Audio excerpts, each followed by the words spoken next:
I think one of the most frustrating things is knowing what you have to do and not being able to do it. Like knowing the next step you have to take, knowing what you are valued and not valued, knowing that you have to leave or have to move, and just being stuck in that place where you can't make that action. And even then, even when you were aware of your efforts and your of worth and your value and all those things that come into play, you can't make the next step because you think that things are going to change. You think that things are going to be different, or worse, you're crippled by the move that's going to require you to change. And the next step is going to require you to be different. So we stay stuck in something because we're so used to what's been. And I want to give you a that point where I've learned myself how to start using this. And I'm not going to say it's like a magic pill that solves everything, but it does help you put things into perspective. And that's not the hard part. We'll talk about the hard part in a minute, but being able to put things in perspective and seeing that things aren't changing, things aren't shifting, things aren't becoming better. And this applies to everything, to the relationships, to the career path, to the lifestyle,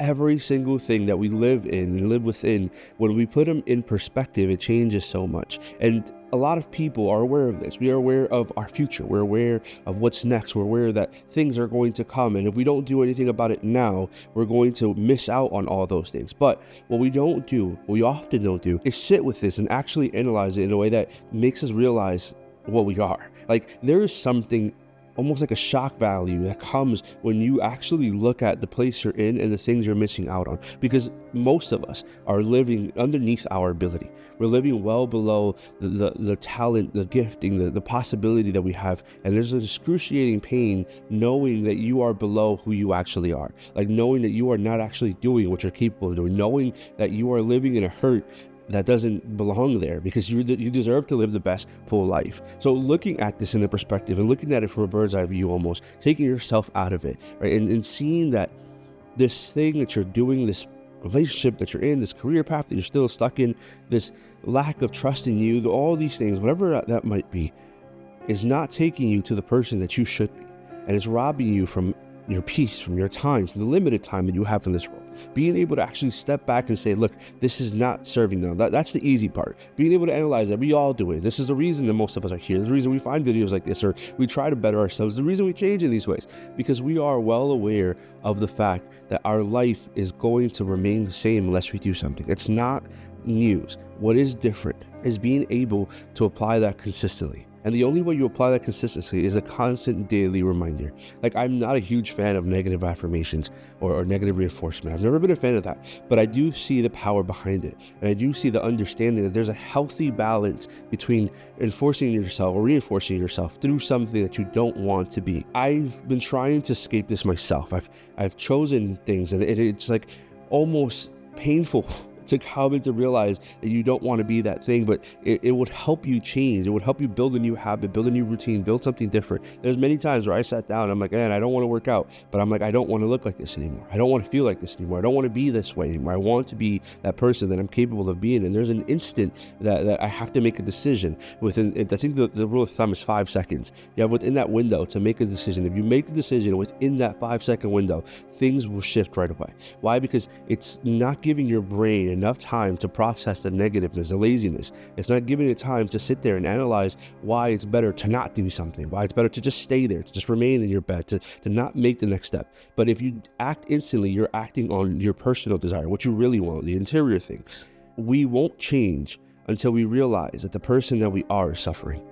Like, until we realize that where we're stuck in is not the person that we were meant to be, not the person that we were created to be, not the person that we should be. We will remain in the worst version of us to keep people around us happy, to keep ourselves lazy, to keep things that are easier to just flow with flowing. There's a point where we need to realize that this isn't who you are. And I want to just reinforce that, because we live in a world that's been constantly, for a very long time, been reinforcing the opposite. It's been reinforcing the negative things in us. It's been reinforcing this thing that helps us be controlled more. I'm writing a book, and a shameless plug in there. It's called The One Fallacy, and it's when we expect things to change. So when this happens, when something becomes different, when something's available. And in that book, I use a story that's a very old story, but it's one of my favorites, and it's how animals, a group of animals, so monkeys and giraffes and birds and All these things, all these kind of elephants, all these kind of animals are in this class. And there's a test, and the test is to get to the top of the tree. So the monkey immediately, with so much joy, climbs and just runs up the tree and comes back down and climbs back up, obviously because he was designed in a way that that test was going to be effective for him. But obviously the elephant and the giraffe and all these other animals weren't able to climb. And the one that broke my heart the most, and I tell it in the book, and it's a story about the bird. The bird was able to fly, but because the test was not about flight, it was about climbing, he had to then learn to climb with his claws and had to stop using his wings to a point where he became accustomed to climbing the tree with the claws. He didn't pass, or he didn't do well, but he at least passed. So there's something that happens that in that story that happens to us, that we break away from the things that we are gifted at. Like, it broke my heart because think about this. This bird was meant to soar and to fly, but it had to restrain who it actually was to conform and to fit into something that wasn't actually beneficial for it. It wasn't actually servicing it. So many people, we do this all the time. We conform and constrain who we are to fit into something that doesn't actually service us, that breaks our heart, that doesn't allow us to be the full and best version of you, that limits your capability and your ability because you have been conformed to it. But the only way we break out of that, the only way we change this conformality is by becoming us fully to a point where it doesn't matter what is around us or who is around us. It only matters who's in us, what we are, what we're made to be. And we don't allow ourselves to regress back into that place where we're not the best version of us. But that only happens when you take that bird's eye view and see this life that you're living and analyze, is this actually serving me? Is it serving everything I need it to be? Or am I limited to something that's not healthy for me? Am I limited to something that's just not going to be good? Because it's easy again to conform and to fall into this line of things that just don't serve you. And at some point, if we remain there, we'll learn to do what they do, and it's to hate us too. We'll learn to just not be the most joyful and purposeful us. It's not easy to change. It's not easy to be better. It's not easy to choose a thing every day that's going to make you better. But it's so much harder to stay in this person that you're going to hate later. If there's a moment of just honesty with yourself, if you could really sit there and just say, this is not who I am, and consistently, until it becomes a routine and a habit, consistently force yourself into the thing you are, into the person you are. That's what's going to change everything.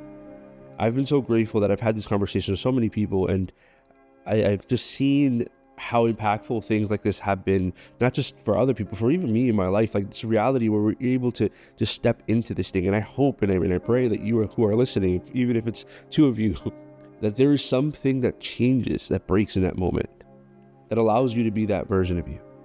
I think so many people stay in the worst version of them, the person that they end up hating later on, because they have conformed who they are to what people say they are. And they're afraid to step out into this thing, and they're afraid to change. They're afraid to venture out because they think that someone's opinion is more important than their own love for themselves. They've become people pleasers. They've become to this point where if they say I'm happy or they say I'm good, I'll be those things. I'll be peaceful, I'll be happy, I'll be good because someone else has said it. I need you to understand that despite what people have said or done, you will be you. You'll live your life and you'll die your death, and their opinions will never pay a bill. So if there's something that you need to step into in this season, if there's something that you need to become and be so that the person who you are later on can look back and say, I'm proud of you, then listen, today could be the day. Just start. I can't tell you how many times I started stuff like social media, like this whole concept of it. How many people had so much to say about me, but then when it worked, they were quiet. Because opinions are only opinions until they realize that it doesn't matter. That their opinions are their opinions, and it won't change your actions or your work or your success. You have to make sure that the person that you're pouring into is you before anyone else.